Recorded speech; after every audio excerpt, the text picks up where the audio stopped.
Hello and welcome back to Hot Take here on No Bullshit, where we review the latest movies and give you our hot take on them. Today's topic is Solo, a Star Wars story. This movie had a lot of problems going into it, changed the director, a lot of bad hype going into this release too. Hearing it's not making a lot of money, is the movie really that bad? Is it really worthy of the bad rap it's getting out there? We're going to talk about that today on Hot Take. Short answer is no. Solo, a Star Wars movie, isn't that bad of a movie. It's actually pretty good in a lot of ways.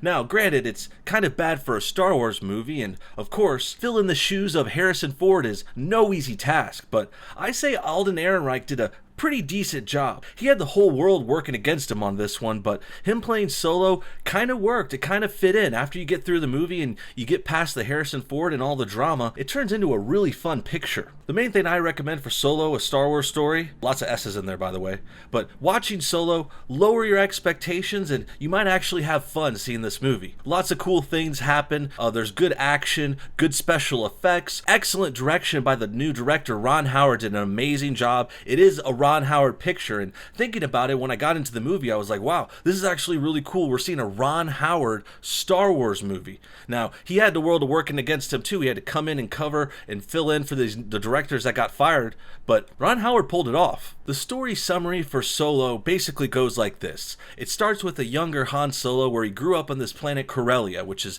really shitty. Everyone's a criminal or living in slums and the bums. Really crappy planet, and him and his girlfriend Kyra are trying to get off of that. They make this plan to escape the planet. A few things happen, and next thing you know, Han Solo joins the Empire. That's right, he becomes an Imperial soldier, but Han Solo doesn't quite like his position in the Empire. So he decides to join a couple of renegades, a couple of thieves who are making this plan, this heist.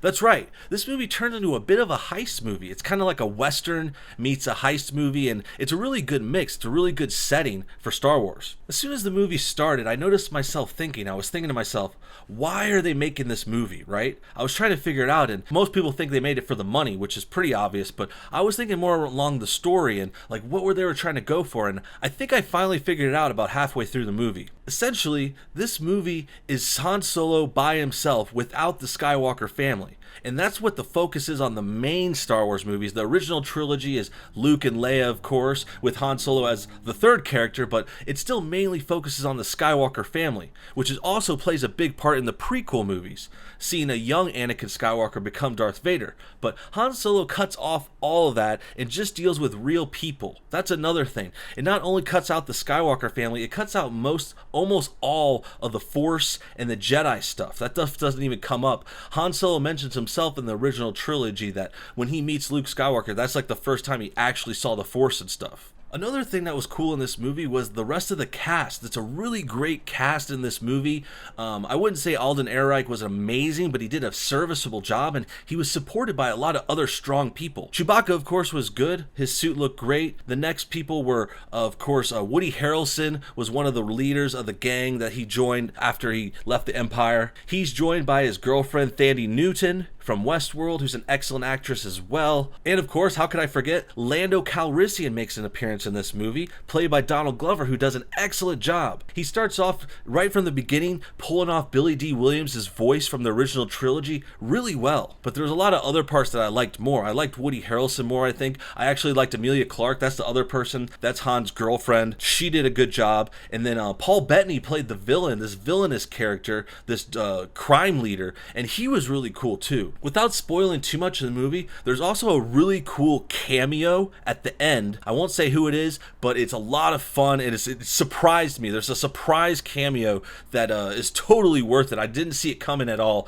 and it made it so much more fun to see them throw that in the movie. Now, with all that said, getting all the things I liked out of the way, overall, I wouldn't say this is an amazing movie or something excellent. I would just say it's good, it's great, it's fun, and it does what it needs to do. You get a lot of action, you get a lot of laughs, some tearjerker moments, this and that, love, sex, drugs, money, all kinds of cool stuff in there. But as far as a Star Wars movie, if you rate it as a Star Wars movie, it's definitely going to not be up there in the top ones. But I will say it's better than The Last Jedi. I think there's a lot of strengths here. People might disagree with that. I know The Last Jedi is very tumultuous. That was the last Star Wars movie, and it's very divided. People's opinions on The Last Jedi is very divided. But I would say Solo could beat that out. I think Solo could have a more glowing, more fun reputation in the long run. Kind of reminds me of Rogue One, actually. If you liked Rogue One, you'll definitely like Solo, a Star Wars movie. Both of them are spin-offs. Both of them are kind of prequels too. They like set up the original trilogy that come before it. Also, a lot of people don't remember, but Rogue One was very much hated too when it came out, and it wasn't expected to do very well, but it ended up making a lot of money. Now, I don't think Solo will be as successful. I estimate it won't make as much money as any of the other Star Wars movies, but I think it'll be a lot more fun, and it could be well liked down the line. The other thing that really kind of irked me in the movie was the droid partner. Lando has a droid named L3, and it plays this SJW character that's kind of annoying. She talks about robot rights, and there's even a scene where they're talking about like having sex with a robot, and it was just like really weird. It was kind of funny, and I'll admit that she made me laugh sometimes, but it did pull me out of the movie a little bit. I knew when she came up, I'm like, that's the political character they're trying to throw in here. And she was like this girl feminist robot that kind of annoyed me, but I wouldn't say it ruined the movie either. You could get past that. With all that said, let's go ahead and bring out the hot take meter. I would easily give Solo, a Star Wars story, 3 flames out of 5. It's a solid movie, a good movie, not a 4-star or 5-star, not nothing special or great or excellent, but it is Star Wars, and it's some cool Star Wars stuff to watch. So if you like Star Wars, if you like Rogue One, I definitely recommend seeing it. If you're against buying the tickets, just see it when it comes out on DVD. You can wait for it. It's nothing I would say you're dying to see, but if you are interested, check it out. It's worth a watch. But if you don't like Star Wars, you're probably not going to like it. If you're going to go in hating it as well, I know a lot of people, there's a lot of talk about Soylo, a Soy Wars story, and I could see that in there. I could see the hate that this movie kind of got going into it. I was making a few videos kind of shitting on it as well, but it turned out to be good, turned out to be mad decent, so check it out. Thanks for tuning into a new episode of Hot Take. Next week we'll be back watching Action Point starring Johnny Knoxville. See you guys then.